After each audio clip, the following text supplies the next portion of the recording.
At my son's wedding, my daughter-in-law, Sally, said loud enough for everyone to hear, "Step out of the frame. You ruin the aesthetic." Her mother laughed and clapped her hands like she was watching a comedy show. But my son, Mike, didn't laugh. He stood up, called off the wedding in front of everyone, and did something that destroyed their family fortune the next day. Where are you watching from today? Drop your location in the comments below and hit that like and subscribe button. Now, let me tell you how we got to this beautiful disaster. Because, honey, this story is about as sweet as revenge gets. I never thought the happiest day of my son's life would end with me wishing the ground would simply open up and swallow me whole. But there I was, standing in a church that costs more to rent for an hour than I make in a year, shaking in my shoes. It was a humid afternoon in Charleston, the kind that sticks to your skin, but inside the venue, the air conditioning was blasting so cold I could feel it in my bones. Or maybe that was just the reception I was getting from the bride's side of the family. My son, Mike, looked handsome. He has always been a good boy, the kind of man who holds doors open for strangers and calls his mother every Sunday, without fail. Seeing him standing there at the altar in his tuxedo, I felt a lump in my throat. I was so proud of him. He had worked hard to get here. He deserved a beautiful life. He deserved happiness. I just wasn't sure he was going to get it with Sally. I tried to push that thought down. Be nice, Patricia. I told myself, it's his wedding day. Put a smile on your face and don't make a fuss. That had been my motto for the last 2 years. Don't make a fuss. Don't rock the boat. Just let Sally have her way. Because if Sally is happy, Mike is happy. The ceremony had just finished. The pastor had pronounced them man and wife. And the guests, over 200 of them, were watching us from the pews. It was time for the formal family photographs, right there at the altar. This wasn't a quick snapshot. Oh no. Sally had hired a photographer, who I heard cost $5,000. He was running around with 3 assistants, moving lights, adjusting the train of her dress, barking orders like a drill sergeant. Okay, family only. Immediate family only, the photographer shouted. I stepped forward. I was wearing my navy blue dress. It wasn't designer. I bought it at a department store downtown on sale, but I had saved up for it. I thought it was elegant. It had a little lace around the collar, and I wore the pearl necklace my late husband gave me for our 25th anniversary.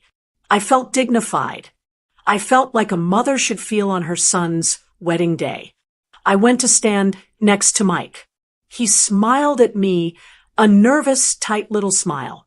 I could tell he was stressed.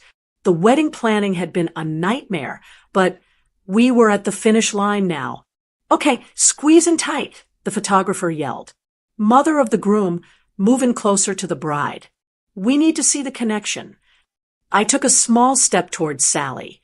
She was glowing, I have to give her that. Her dress was stunning, covered in crystals that caught the light. But her eyes were cold, stone cold. As I moved closer, I saw Sally flinch. Just a little, like I was something dirty that had brushed against her pristine white gown. Then, she held up her hand. Palm out. Stop. The photographer lowered his camera. Is everything okay, Sally? The entire church went quiet. You know, that kind of silence where you can hear a pin drop. It was like the air had been sucked out of the room. 200 people were watching. My friends from the neighborhood were there. My pastor was there. Sally didn't look at me. She looked at the photographer. Then she pointed a manicured finger in my direction. He can't take the photo yet, Sally said. Her voice wasn't a whisper.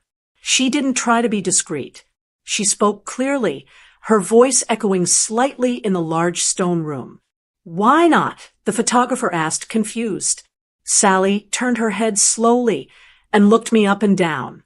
Her eyes lingered on my department store dress, then on my pearls, and finally on my face. She let out a heavy, dramatic sigh of exhaustion. "Patricia," she said, "step out of the frame." I blinked. I thought I had misheard her. "Excuse me?" I asked softly. I said, "Step out of the frame."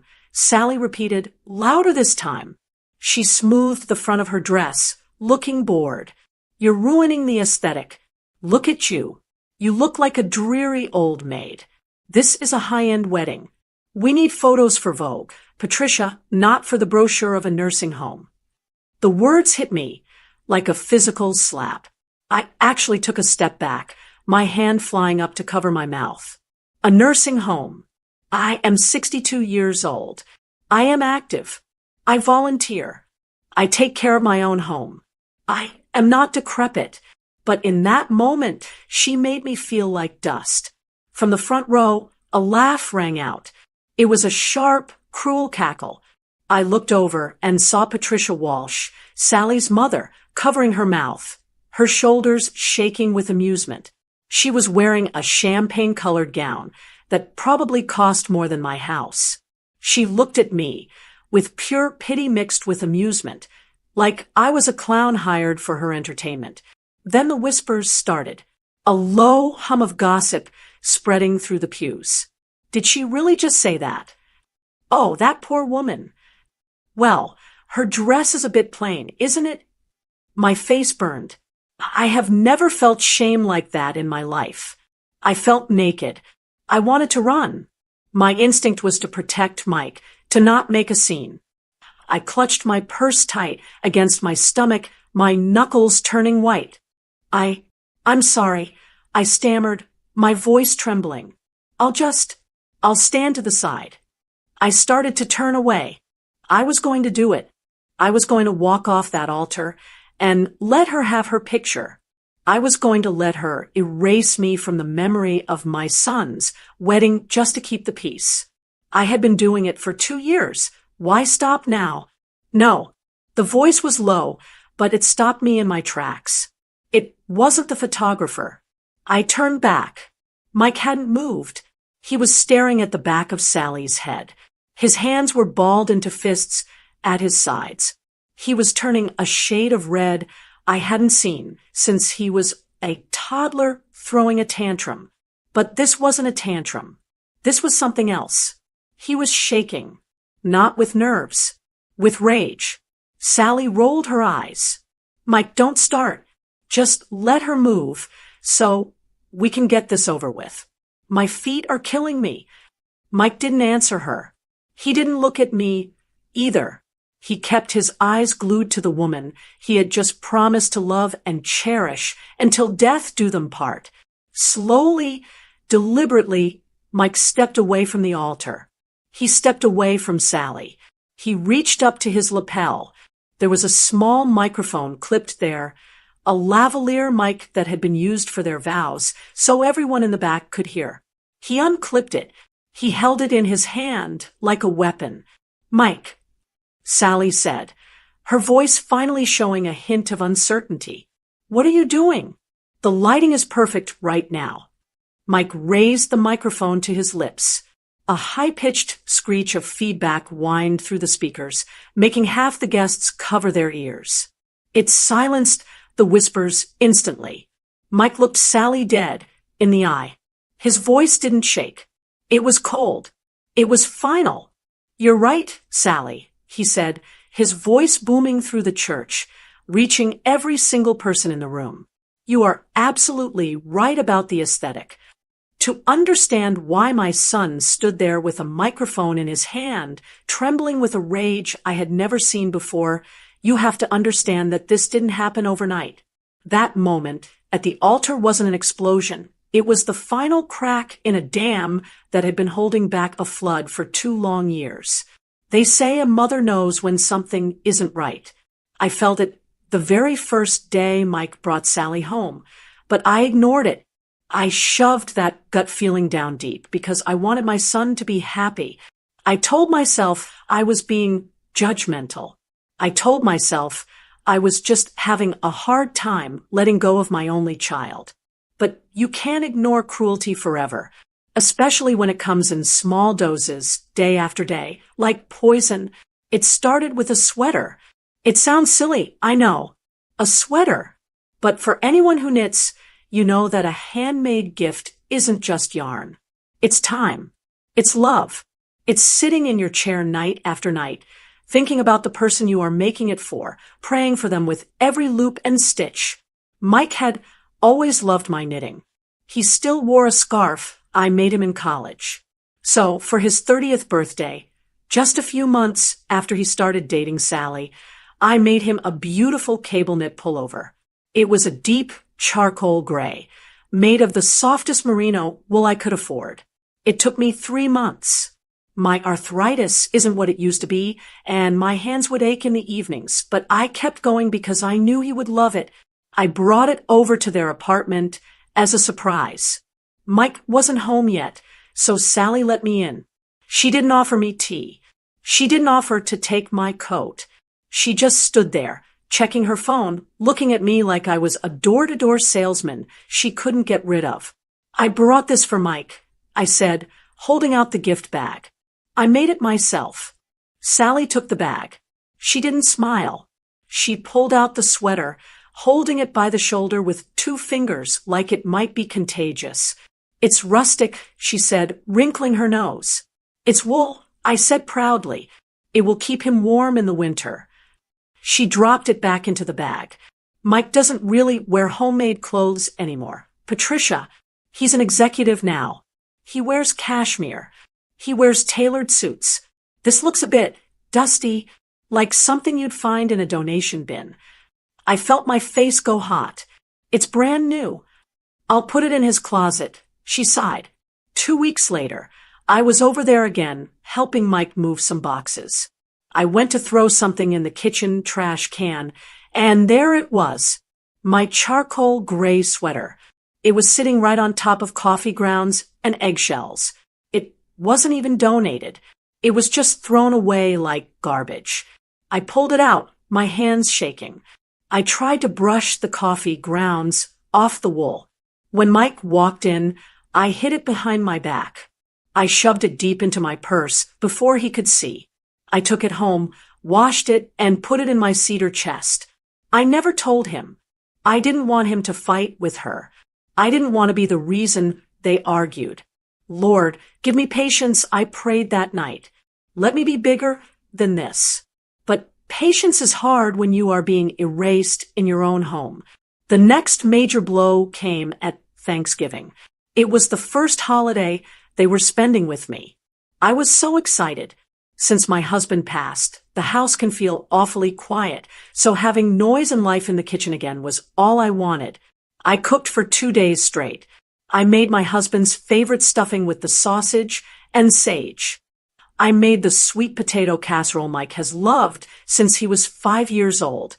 I polished the silver. I ironed the good tablecloth.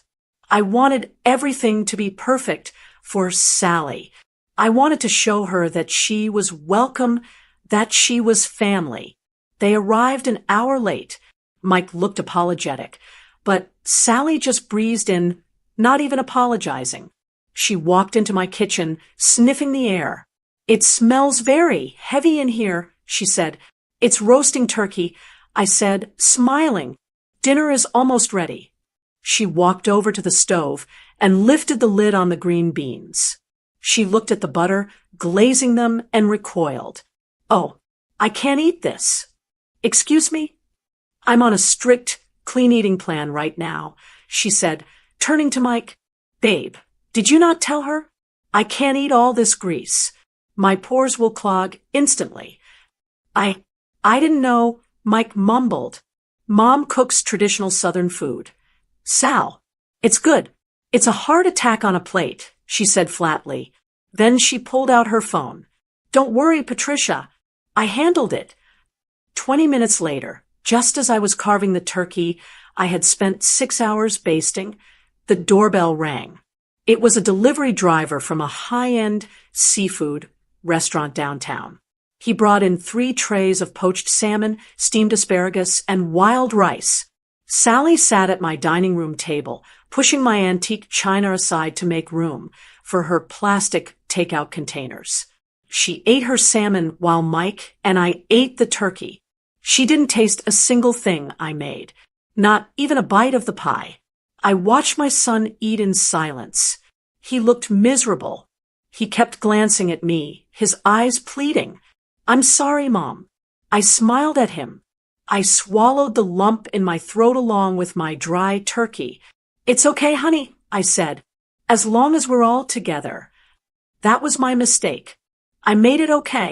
I taught her that she could treat me like dirt, and I would just smile and ask for more. By the time the engagement party rolled around, I had been demoted from mother of the groom to unpaid staff. The party was at the Walsh family estate. It was a sprawling mansion with marble floors and pillars that looked like they belonged in Rome. I arrived early, wearing a nice floral dress, hoping to help set up. Sally's mother, Patricia Walsh, we share a name, but that is the only thing we share, was already 3 glasses of champagne deep. She was sitting on a velvet sofa, laughing with her friends. When I walked in, she waved a limp hand at me. "Oh, good, you're here," she said. "The coat check girl called in sick." I stood there, confused. "Oh, that's a shame." Sally came clicking down the stairs in her heels. She didn't say hello. She just thrust a stack of plastic hangers into my arms. "Patricia, we really need someone to man the front closet," Sally said. "Since you don't really know anyone here, it would be a huge help. You can just grab people's coats as they come in and hang them up. Make sure you give them a ticket so things don't get lost."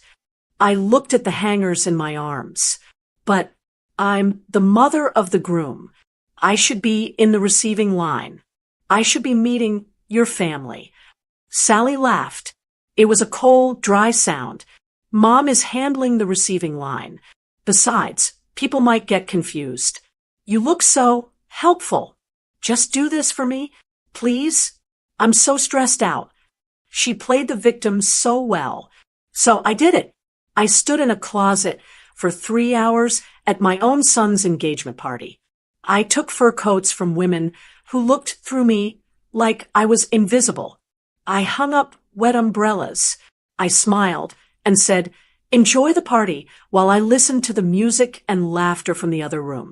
Mike came looking for me eventually. He found me standing among the coats, my feet aching. "Mom," he asked, horrified, "what are you doing in here?" Sally needed help with the coats.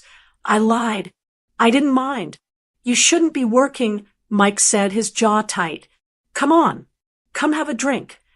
He tried to pull me into the party, but as we walked out, Sally's mother drifted by. She saw Mike holding my arm. "Oh, look," she slurred, loud enough for a group of investors to hear. "Mike is so sweet to the help. Isn't that charming?" Mike froze. I felt his arm go rigid under my hand. I squeezed his arm. "Don't," I whispered. "Don't make a scene. Not tonight. Let's just get through the wedding. Let's just get through the wedding." That became my mantra. I said it when Sally banned me from the bridal shower because I wouldn't understand the games.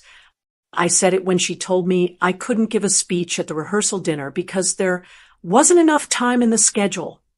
I spent so many nights on my knees by the side of my bed, my Bible open to Corinthians. Love is patient, love is kind. It does not envy, it does not boast, it is not proud. It does not dishonor others, it is not self-seeking, it is not easily angered, it keeps no record of wrongs.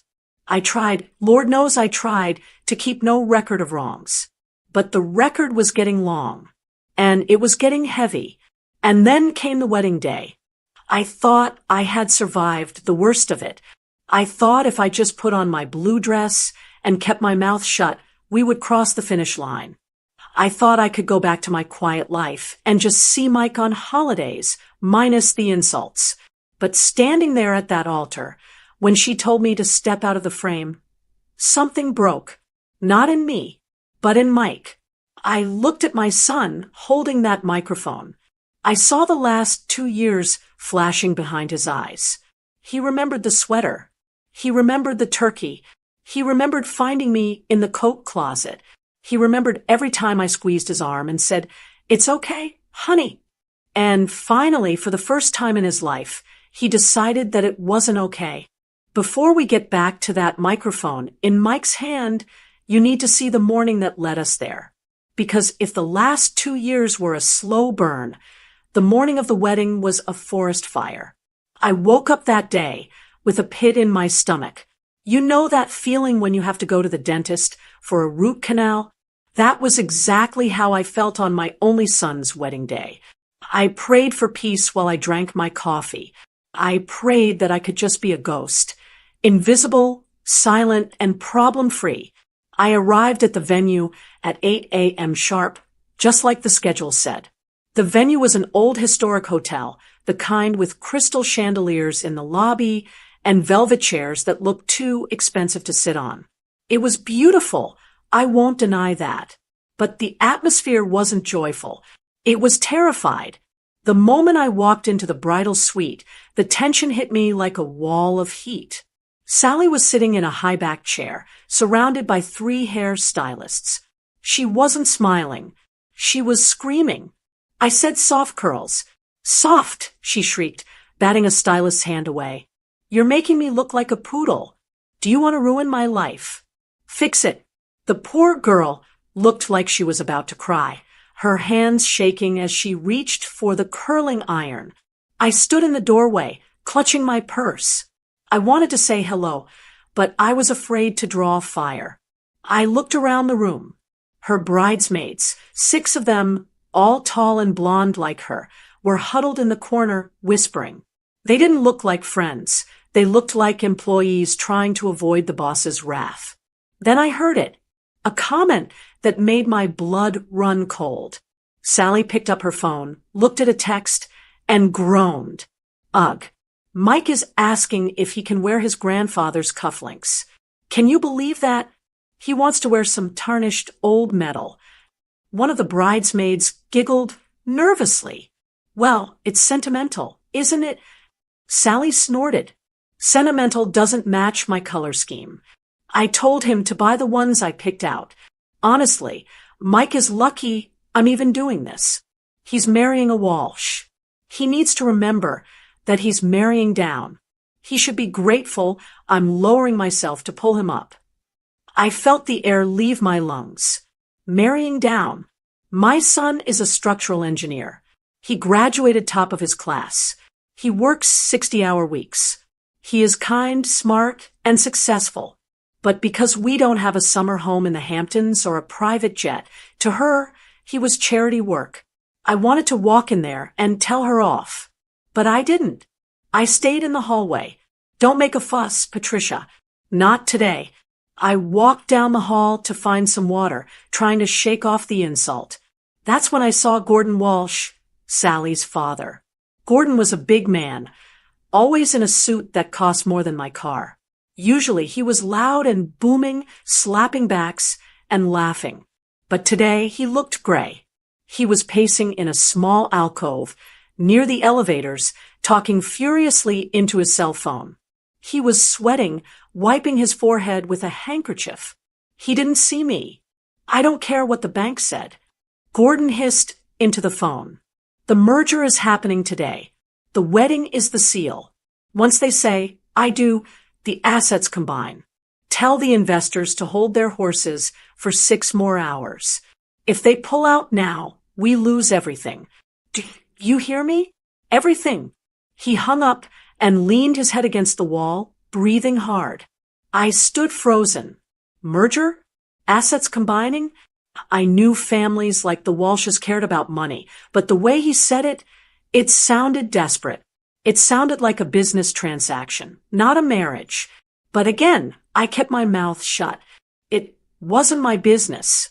Maybe that's just how rich people talk. I went back to the bridal suite an hour later. It was almost time for the ceremony. I had one last thing I needed to do. In my purse, wrapped in tissue paper, was a brooch. It wasn't diamond. It was a simple gold pin in the shape of a dove, with a small pearl in the center.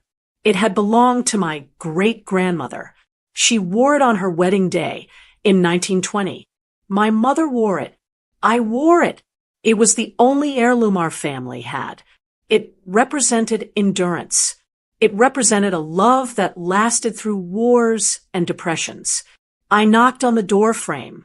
The room had cleared out a bit. Sally was standing in front of the full-length mirror, admiring herself. "Sally," I said softly. She turned.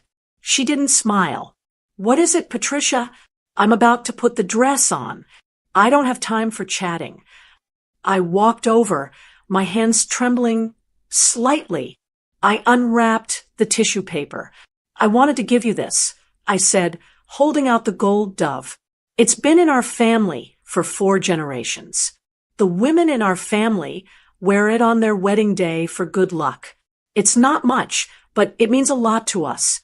I'd be honored if you pinned it inside your dress, or maybe on your bouquet." I held my breath. I thought, maybe this will be the moment. Maybe she'll see that I'm trying. Maybe she'll soften. Sally looked at the brooch in my hand. She didn't touch it. She looked at it like I was handing her a dead bug. She laughed. A short, sharp sound. "Patricia," she said, shaking her head. "Look around you." She gestured to the room filled with designer shoes and expensive champagne. "Does that look like it belongs here?" It's family," I whispered. "It's tacky," she said. "I don't wear pawn shop jewelry, and I certainly don't want that old thing ruining the line of my dress. Keep your trinkets. Give it to a charity shop or something." She turned her back to me. "Now, please leave. I need to get dressed, and you're in the way." I stood there for a moment, staring at the back of her head. I looked down at the little gold dove in my hand. I slowly wrapped it back up in the tissue paper. I put it back in my purse. I didn't cry. I was past crying. I felt something else settling in my chest. It was cold and heavy like a stone. I walked out of that room. I went to the church. I sat in the front pew. I watched my son watch her walk down the aisle. I saw the way he looked at her, with hope, with love. And I felt sick, because I knew deep down that she didn't see a man. She saw a prop. She saw a way to fix whatever was wrong with her father's bank account. She saw someone she could control. And then came the moment at the altar, when Sally snapped at me to step out of the frame, when she called me a dreary old maid in front of God and everyone. I wasn't surprised. I was just tired. But when I turned to leave, and I heard Mike's voice say, "No," I stopped. I turned back and looked at him. And in that split second, before he spoke into the microphone, our eyes met. He saw it. He saw the way I was clutching my purse, the purse that held the rejected brooch. He saw the humiliation in my posture. He saw the last 2 years written on my face. He looked at Sally, and for the first time, the blinders were gone. He didn't see a princess. He saw the ugliness. He saw the woman who threw away a sweater. He saw the woman who called his mother the help. He saw the woman who just called his mother a nursing home reject. The rage in his eyes wasn't just about the photo. It was about everything. He raised that microphone. The feedback screeched, and as the sound died down, I saw Gordon Walsh in the front row sit up straight, panic flashing in his eyes. He knew the deal was about to collapse. Mike took a breath, and then he let it all burn down. The feedback from the microphone died down, leaving a silence so heavy you could feel it pressing against your chest. 200 people were staring at the altar. No one was breathing. Even the photographer had lowered his camera, sensing that something was happening that couldn't be fixed with a filter. Mike stood there, his chest heaving slightly, staring straight at the woman he had just married 10 minutes ago. He looked at Sally, really looked at her, as if seeing a stranger for the first time. "You're right about the aesthetic," Mike repeated, his voice booming through the speakers, steady and cold as ice. "And because I agree with you, I am removing the ugliest thing in this room from my life. Sally blinked, a confused smile twitching at the corner of her mouth. She thought he was joking. She actually thought he was making a bad speech. Mike, what are you talking about? She laughed nervously, glancing at the guests. Put the mic down. You're embarrassing me. Mike didn't put the mic down. He turned his back to her.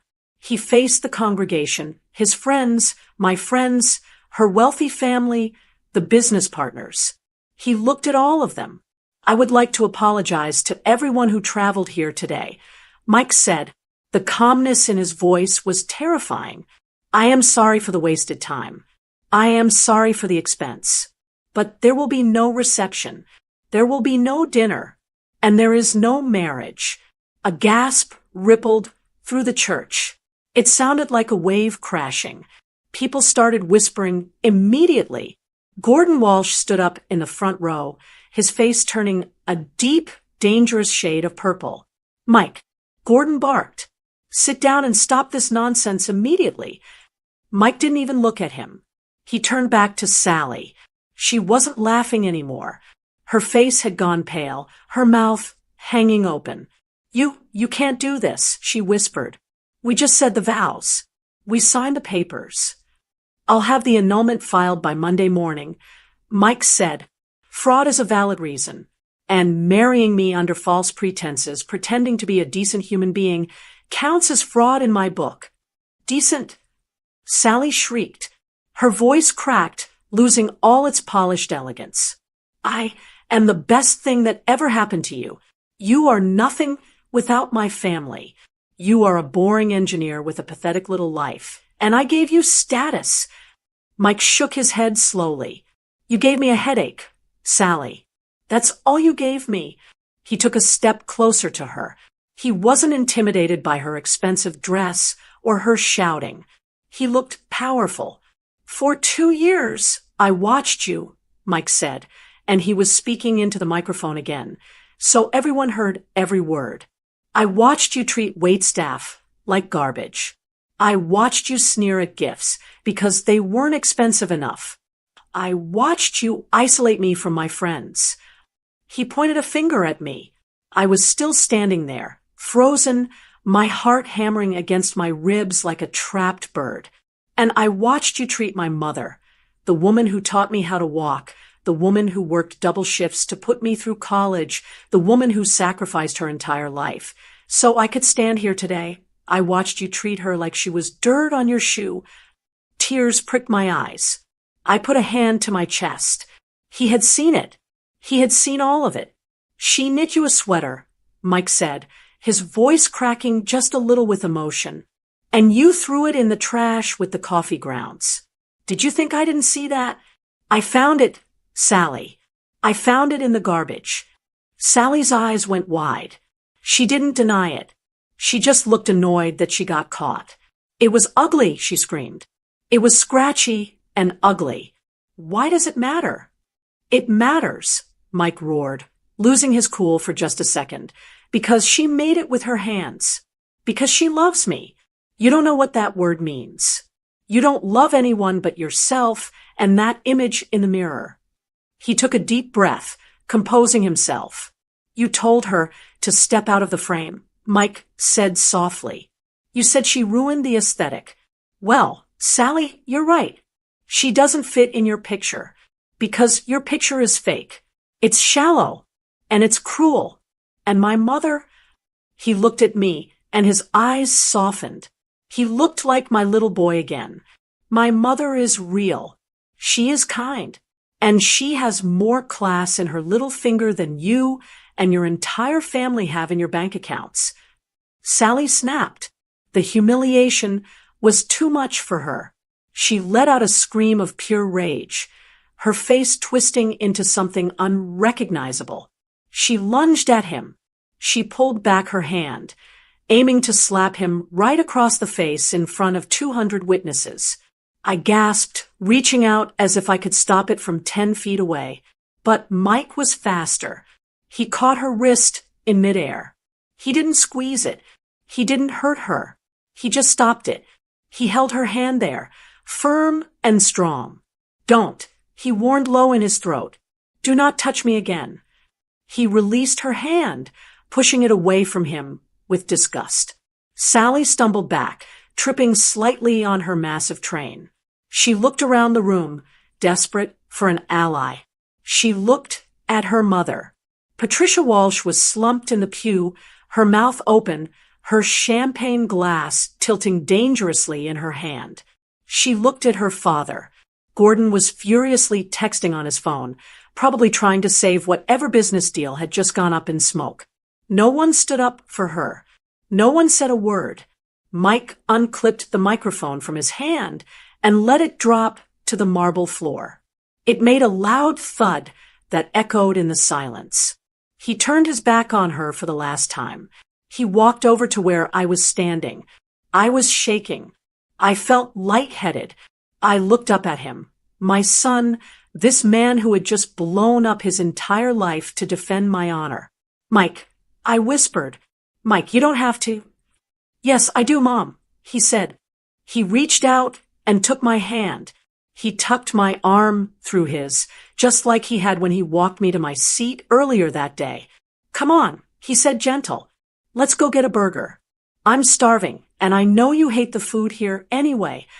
I let out a wet, breathless laugh. I do hate the food here. I admitted.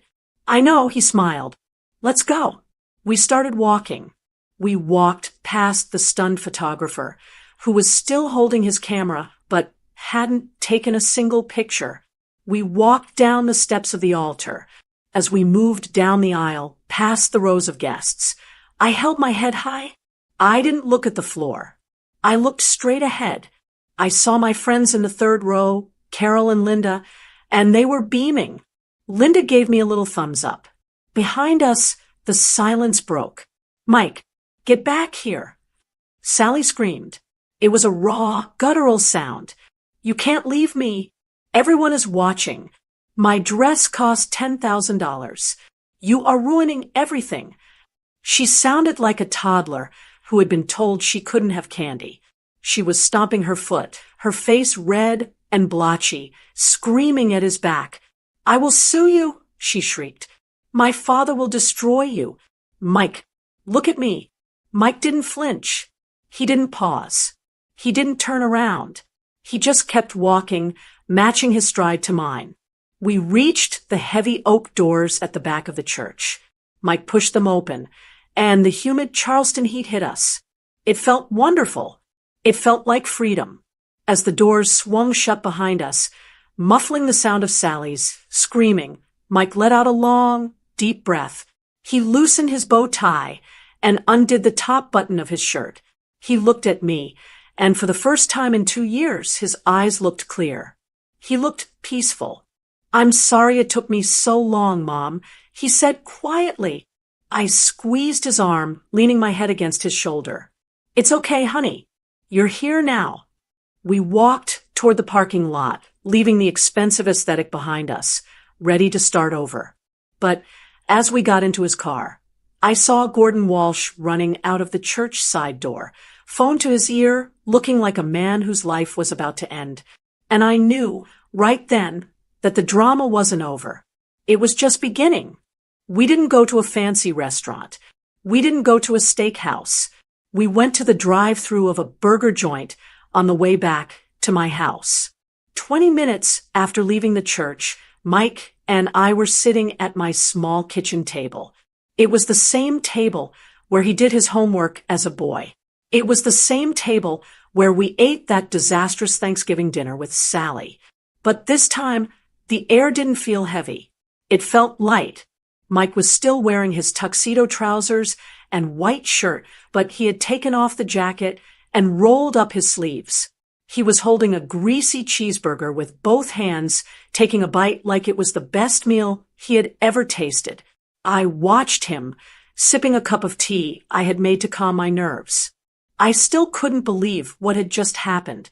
I kept expecting the police to show up or for someone to wake me up from this surreal dream. Is it good? I asked softly. Mike swallowed and wiped his mouth with a paper napkin. He looked at me, and a genuine smile crinkled the corners of his eyes. Mom, this is better than that $50 a plate dry chicken they were going to serve. Trust me. I chuckled, but my hands were still trembling a little around my mug. I'm in shock, Mike. I can't believe you did that. I should have done it 6 months ago, he said, his face growing serious again. I let it go on too long. I let her treat you like a doormat because I thought she would change. I thought once we were married, the pressure would be off and she'd be nice. She was under a lot of stress, I said automatically. It was a habit, making excuses for her. Mike shook his head firmly. No, stress reveals who you really are, Mom. It doesn't change who you are, and who she is cruel. For a moment, it was peaceful. Just a mother and son eating lunch on a Saturday afternoon. It felt like we had escaped a war zone and lived to tell the tale. Then, the phone started ringing. It wasn't a normal ring. It was a barrage. My cell phone, which was sitting on the counter, lit up with a notification. Then another. Then another. It buzzed and dinged relentlessly, dancing across the countertop. Mike's phone, which he had placed face down on the table, started vibrating so hard it rattled the silverware. I reached for my phone, my heart jumping into my throat. Who is it? I looked at the screen. It was a text from my friend Linda, then a text from my cousin in Ohio, then a notification from Facebook. I opened Facebook. I wish I hadn't. There, at the top of my feed, was a post from Sally.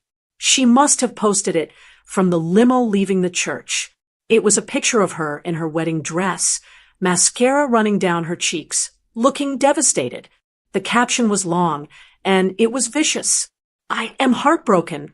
It read, "Today was supposed to be the happiest day of my life. Instead, I was left at the altar by a man who I thought loved me. But it turns out he is controlled by his toxic, abusive mother who couldn't stand to see him happy. Patricia Dillon has made my life a living hell for 2 years, and today she finally won. She destroyed my wedding because she was jealous. Please pray for me and my family as we deal with this trauma." I felt the blood drain from my face. Toxic, I whispered. Abusive, I handed the phone to Mike. He read it, his eyes narrowing. "She's spinning the narrative," Mike said, his voice flat. "She knows she looked bad in that church, so she's trying to get ahead of the story. She wants to be the victim." "People are commenting," I said, watching the numbers climb. "People are believing her, Mike. Look at this." I read a comment out loud. "Oh my God, Sally, I'm so sorry. His mom sounds like a monster." "Stop reading," Mike said. He reached over and took my phone, turning it face down. "Don't look at it. It's noise, Mom. It's just noise." But it wasn't just noise. It was my reputation. I have lived in this town for 40 years. I go to church. I volunteer at the library. The idea that people were reading lies about me, lies that called me abusive, made me feel physically sick. Then, Mike's phone began to ring. It wasn't a text this time. It was a call. Mike looked at the screen. The name Gordon Walsh flashed in big letters. Mike took a deep breath. He pressed the speaker button so I could hear and set the phone down between us. "Hello, Gordon," Mike said calmly. "You son of a bitch." Gordon's voice was so loud it distorted the speaker. He was screaming. I could hear things crashing in the background, like he was throwing furniture. "You humiliated us." Gordon roared. "You humiliated my daughter. You humiliated my wife. Do you have any idea who I am? Do you have any idea who you just messed with?" "I think I do," Mike said, taking another bite of his fry. He was remarkably cool. "You think this is funny?" Gordon screamed. "I have investors calling me asking if I'm bankrupt. You made us look like fools. And you are going to pay for it. Literally." "Is that so?" Mike asked. "You're damn right." Gordon yelled. The venue cost $40,000. The catering was $30,000. The flowers, the band, the dress. I am tallying up the bill right now, Mike. It is well over $150,000. And I expect a check on my desk by Monday morning. I gasped. $150,000. That was an impossible amount of money. And if I don't pay, Mike asked, then I will sue you for every penny you will ever make. Gordon spat. I will garnish your wages until you are 90. I will take your car. I will take your condo. I will sue you for emotional distress, for breach of contract, for fraud. I will bury you in court fees so deep you'll need a snorkel to breathe. I will ruin you, Mike. You hear me? I will ruin you. The line went dead. Gordon had hung up. The silence in the kitchen was different now. It wasn't peaceful. It was terrified. I looked at my son. He was a structural engineer. He made good money, but he didn't have that kind of money sitting in a bank account. He had student loans. He had a mortgage, a lawsuit like that could destroy his credit, his career, his entire future. And it was my fault. If I had just stepped out of the frame, if I had just let her insult me, none of this would be happening. I had let my pride get in the way, and now my son was going to pay the price. I looked around my kitchen. I looked at the wallpaper I had put up 10 years ago. I looked at the backyard, where Mike used to play catch. I own this house free and clear. My husband had paid off the mortgage right before he died. It was my only real asset. It was my nest egg. I knew what I had to do. Mike, I said, my voice shaking. He looked up. Yeah, Mom. I'll sell the house. Mike stopped chewing. He stared at me. What? The house? I said, gesturing around us. It's worth, I don't know, maybe $300,000 in this market. I can list it on Monday. I can sell it quickly if I drop the price. We can pay Gordon the $150,000, and that will leave enough for the legal fees and maybe a small apartment for me. Tears started to slide down my face. I wiped them away angrily. I won't let him ruin your life, Mike. I said fiercely. You stood up for me. Now I have to protect you. I'm old. I don't need a 3-bedroom house. I can downsize. It's fine. Really? I'll call the realtor tomorrow. I was already mentally packing boxes. I was already saying goodbye to my garden. It hurt, but the thought of Mike being dragged through court by that monster hurt more. Mike reached across the table. He put his large hand over mine. Mom, he said firmly, stop. No, I'm serious. I insisted. Gordon Walsh has expensive lawyers. He'll destroy you. We have to pay him off to make this go away. Mom, look at me. I looked up. Mike wasn't scared. He wasn't panicking. He had a strange look on his face. It was almost grim satisfaction. You are not selling this house, he said. You are not going to a realtor. You are not writing Gordon Walsh a check for a single dime.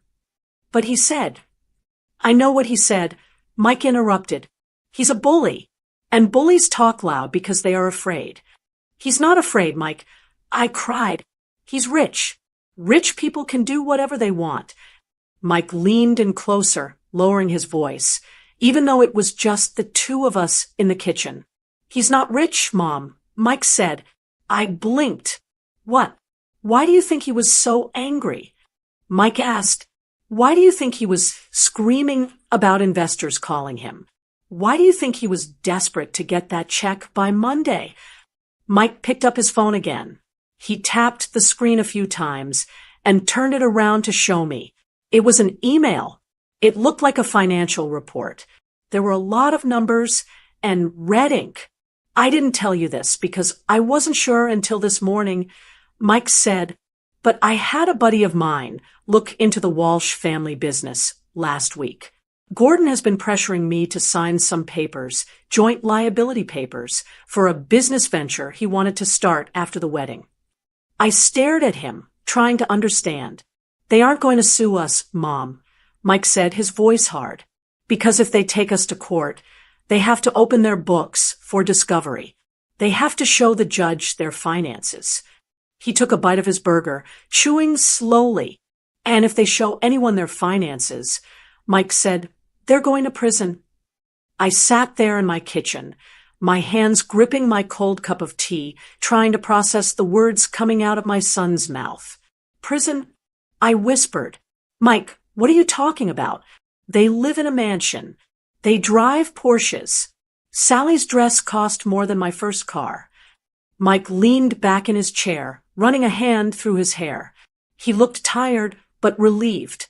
The secret he had been carrying was finally out in the open.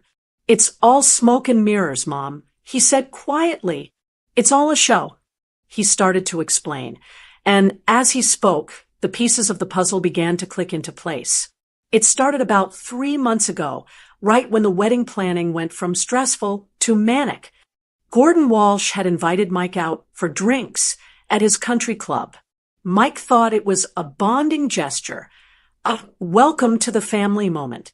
But Gordon hadn't wanted to talk about football or fishing. He wanted to talk about business. He kept pushing this investment opportunity, Mike told me. He said he was expanding his real estate development company into commercial zoning.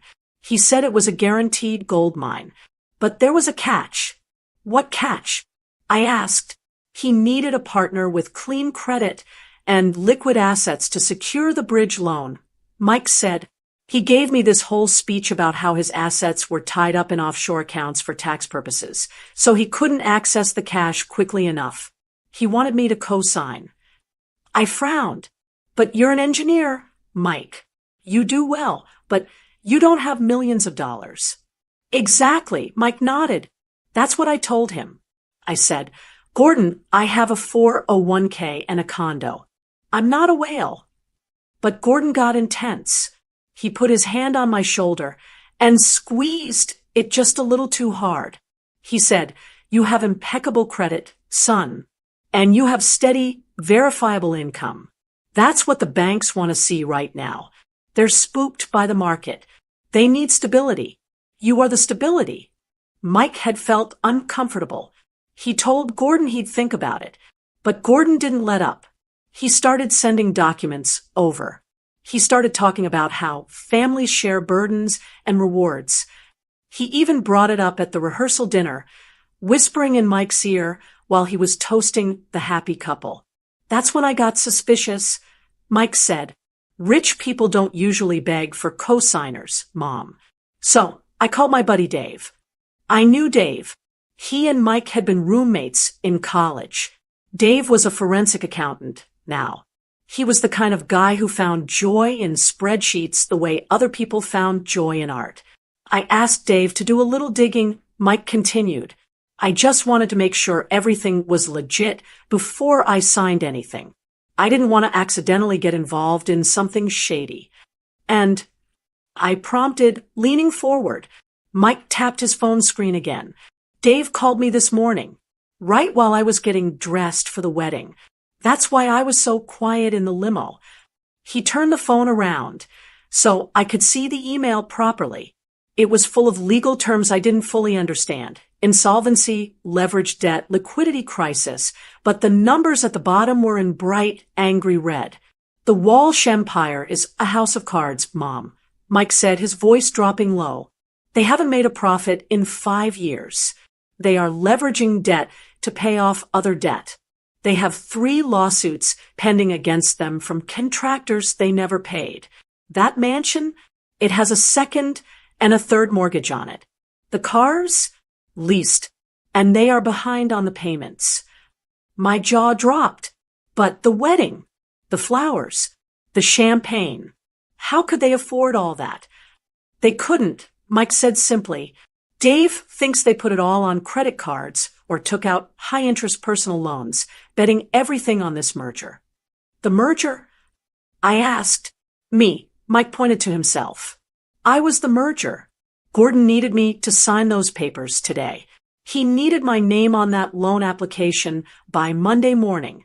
If I signed, the bank would release the funds, he could pay off the immediate debts, and keep the charade going for another year. I sat back, stunned. I felt a wave of nausea wash over me. So, it wasn't about love, I whispered. It was never about love. I think Sally might have convinced herself she loved me. Mike shrugged. In her own way. But for Gordon, I was a life raft. I was the sucker with the 800 credit score, who was going to bail out his sinking ship. It made sense. It made terrible, painful sense. I thought back to the engagement party. I remembered how Sally treated me like hired help. I remembered how she called my home outdated. It wasn't just snobbery. It was insecurity. She needed to feel superior because deep down, she knew she was standing on quicksand. She needed to push me down to keep herself up. And Gordon, that phone call in the hallway. The wedding is the seal. Once they say I do, the assets combine. He wasn't talking about a spiritual union. He was talking about accessing my son's financial stability. They needed me, Mike said, a bitter laugh escaping his lips. They looked down on us, Mom. They treated you like dirt because you shop at Target and drive a Honda, but they needed us. They needed exactly what we have: honesty, hard work, and paying our bills on time. And when you walked out, I started. The deal died. Mike finished. The investors and the bankers were there, Mom. I saw them. Mr. Henderson from the First National Bank was in the 4th row. He saw the groom walk out. He heard me say I wouldn't marry a fraud. He saw Sally screaming like a banshee. Mike took a sip of his soda. There is no way Henderson approves that loan on Monday. The reputation risk is too high. The Walshes are done. I looked at my son with a renewed sense of awe. He hadn't just stood up for me. He had dodged a bullet that would have killed his future. If he had married her, if he had signed those papers, Gordon would have dragged him down into the mud. They would have taken Mike's condo. They would have garnished his wages. He would have spent the next 20 years paying for their champagne lifestyle. You saved yourself, I said softly. We saved each other, Mike corrected me. If you hadn't taught me right from wrong, I might have just gone along with it. I might have signed the papers just to keep the peace. But when I saw her treat you like that, I remembered who I was. I remembered who raised me. I reached across the table and squeezed his hand. My heart was still pounding, but the fear was gone. The threat of the lawsuit felt empty now. Gordon Walsh couldn't sue us. He couldn't afford a lawyer. He probably couldn't even afford the gas to drive to the courthouse. So what happens now? I asked. Mike looked at his phone, which had finally stopped buzzing. Now, we wait. The truth always has a way of coming out, Mom. And I have a feeling the truth is about to hit the Walsh family like a freight train. He stood up and walked over to the fridge, pulling out a container of leftovers. But first, he said, grilling and turning to me, do we have any of that pie left? I feel like celebrating. I laughed. It was the first time I had really laughed all day.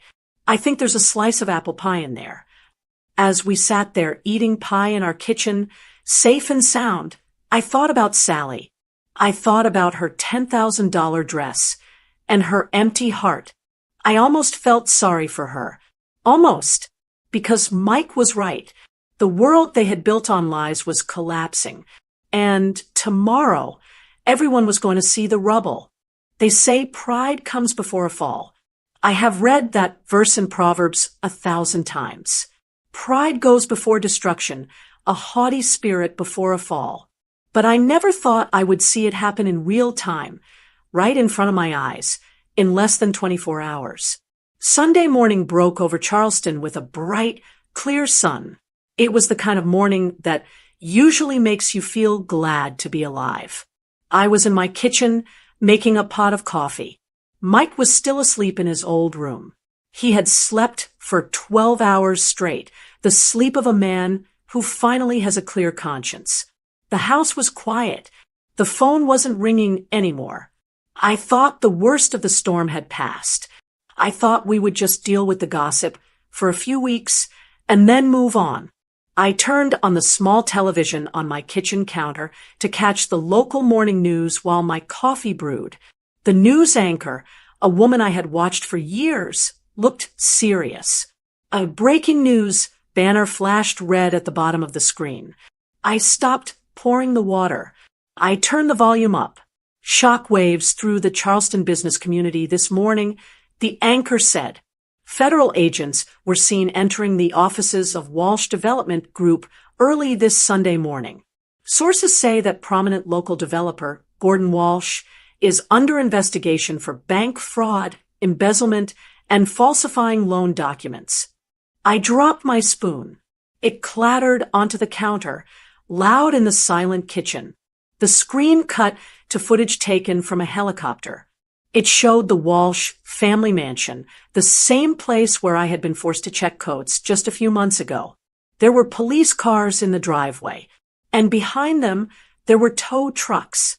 I watched, mouth open, as a tow truck driver hooked up Gordon's silver Porsche. Another truck was backing up toward Sally's brand new convertible, the one she had bragged about on Instagram just last week. The investigation was reportedly triggered late last night.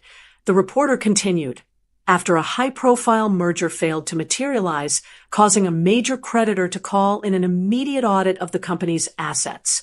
It appears the Walsh family has been operating while insolvent for over 18 months. Insolvent, bankrupt, broke. Mike walked into the kitchen, rubbing sleep from his eyes. He saw the TV. He saw the tow trucks on the screen. He didn't say a word. He just leaned against the doorframe and let out a long, low whistle. You were right, I whispered. It really was a house of cards. And the wind just blew, Mike said softly. We didn't gloat. We didn't high-five. Honestly, it was tragic to watch. A family that had everything, or pretended to have everything, was being stripped bare for the whole city to see. Their shame was being broadcast in high definition. By noon, the phone started ringing again. But it wasn't hateful messages this time. It was the gossip mill. My neighbor, Mrs. Higgins, called me breathless. Patricia, have you seen? They are repossessing the furniture. I drove by, and they were carrying that grand piano out of the front door. I hung up. I didn't want to hear it. It felt wrong to celebrate, even after everything they had done to me. But then the doorbell rang. It wasn't a polite ring. It was a frantic pounding. Bam, bam, bam. I looked at Mike. He stood up, his face hardening. I'll get it. No, I said. I felt a strange sense of calm wash over me. I wiped my hands on my apron. I'll get it. You finish your coffee. I walked to the front door. I looked through the peephole. It was Sally, but it wasn't the Sally I knew. The Sally I knew was polished, perfect, and sneering. The woman on my porch looked like a wreck. She was wearing a pair of sweatpants and an oversized t-shirt. Her hair, usually sprayed into submission, was matted and pulled back in a messy bun. Her face was blotchy and red, swollen from crying. She had no makeup on. She looked young and scared. I opened the door. Sally looked up at me. Her eyes were wild. Patricia, she choked out. Is he here? Is Mike here? She tried to push past me into the house. I stepped into the doorway, blocking her path. I didn't push her, but I didn't move. He's here, I said calmly. But he doesn't want to see you, Sally. He has to, she screamed, her voice cracking. You don't understand. They took my car. They froze my credit cards. I went to buy a coffee this morning, and my card was declined. Declined.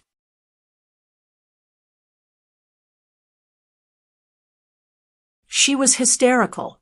She was shaking. My dad is meeting with lawyers, but they say he might go to jail. Tears streamed down her face. We need cash, Patricia. We need bail money. We need to hire a defense team. Mike has savings. I know he does. He has that retirement fund. If he just signs the loan papers now, we can fix this. We can backdate it. I stared at her. Even now, with her world burning down around her, she wasn't here to apologize. She wasn't here because she missed her husband. She was here because she needed an ATM. Sally, I said, my voice low and steady. Do you hear yourself? Please, she grabbed my arm. Her grip was desperate. Tell him to come out. Tell him I love him. Tell him I'm sorry about the wedding. I was just stressed. I didn't mean it. I'll apologize to everyone. I'll do whatever you want. Just tell him to help us. She was begging. The girl who had looked at my food with disgust, who had treated me like a servant, was now clinging to my sleeve like a drowning child. I looked at her hand on my arm. Then I looked into her eyes. You don't love him, I said. I do, she sobbed. No, Sally. You love the safety he provided. You love that he was the one sturdy thing in your fake life. I gently peeled her fingers off my arm. I took a step back. Yesterday, I said, you told me that I didn't fit in your picture. You told me I was ruining your aesthetic because I wasn't rich enough or pretty enough. Sally sniffled, wiping her nose with the back of her hand. I didn't mean that. You meant every word, I said. And you know what? You were right. I didn't belong in your world. A world where you lie to banks and treat people like garbage. I stood up straighter. I felt 10 feet tall. But this is my world, I said, gesturing to my modest porch and my paid-off house. In this house, we tell the truth. In this house, we treat people with respect. And in this house, we don't use people. Mike appeared in the hallway behind me. He didn't come to the door. He just stood there, watching. Sally saw him over my shoulder. Mike, she wailed. Mike, please, don't let them ruin us. Mike didn't move. He didn't speak. He just looked at her with a profound sadness. And then he slowly turned and walked back into the kitchen. He was done. Sally let out a gasp, realizing she had truly lost him. She looked back at me, her eyes filled with venom again. You did this, she hissed. You poisoned him against me. You ruined my life. I looked at her one last time. I didn't feel anger anymore. I just felt pity. I didn't ruin anything, Sally, I said quietly. You cared more about the picture than the people in it. I started to close the door. And now, I said, echoing her words from the day before, you're out of the frame. I shut the door firmly. I heard her scream on the porch.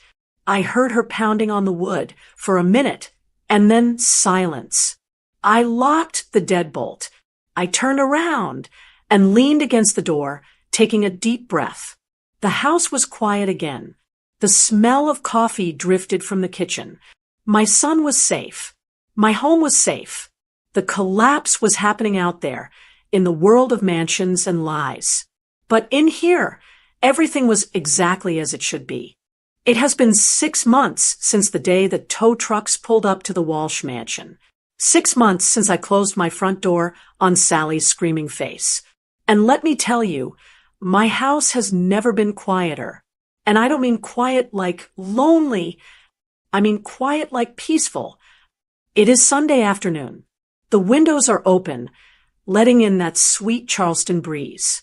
The smell of pot roast is filling the kitchen, the same recipe Sally used to turn her nose up at. But today, no one is complaining about the smell. I hear laughter coming from the living room. It's Mike, and he isn't laughing that polite, nervous laugh he used to do around the Walshes. He is belly laughing. He sounds free. He is in there with Sarah. Mike met Sarah 3 months ago at the dog park. She isn't a socialite. She isn't an heiress. She's a 3rd-grade teacher with ink stains on her fingers and a laugh that makes you want to join in. When she came over for dinner today, she didn't hand me her coat like I was a servant. She walked right into the kitchen, rolled up her sleeves, and asked, "Patricia, can I mash the potatoes?" I mean mashed potato. I almost cried right there over the peeling knife. We aren't worried about lawsuits anymore. The Walsh family is tied up in so many federal investigations that they don't have time to bother us. I heard from a friend that Gordon is facing 5 years in prison for fraud. Sally moved to Atlanta to live with an aunt. The empire is gone, dissolved into thin air like the mirage it always was. But I don't spend much time thinking about them. I'm too busy. After everything happened, I realized I had spent too many years making myself small, so other people would feel big. I decided to stop doing that. I started a small group at my church for mothers. We meet on Tuesday nights. We talk about our kids, our loneliness, and how to set boundaries. It started with just 3 of us, but last week, 12 women showed up. It turns out a lot of us have been stepping out of the frame for too long. I tell them my story. I tell them that it's okay to say no. I tell them that being a good Christian woman doesn't mean being a doormat. I walked into the living room to call the kids for dinner. I stopped for a moment at the fireplace mantel. For years, that mantel was empty because Sally said my old family photos were clutter. But now, right in the center, there is a silver frame. Inside isn't a professional wedding photo. There is no white dress. There is no altar. It's a selfie Mike took of us in the drive-thru that day. In the picture, Mike has mustard on his chin. My hair is a mess from the humidity. I'm holding a greasy cheeseburger and smiling so hard my eyes are squinted shut. The lighting is terrible. The angle is unflattering. And it is the most beautiful picture I have ever seen. Sally would hate it. She would say it ruins the aesthetic.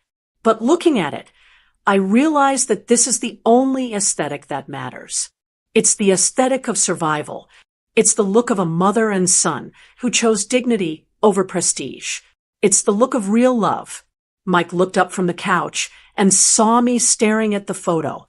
"Hungry, Mom?" he asked. "Starving?" I smiled. "Come on. The roast is ready.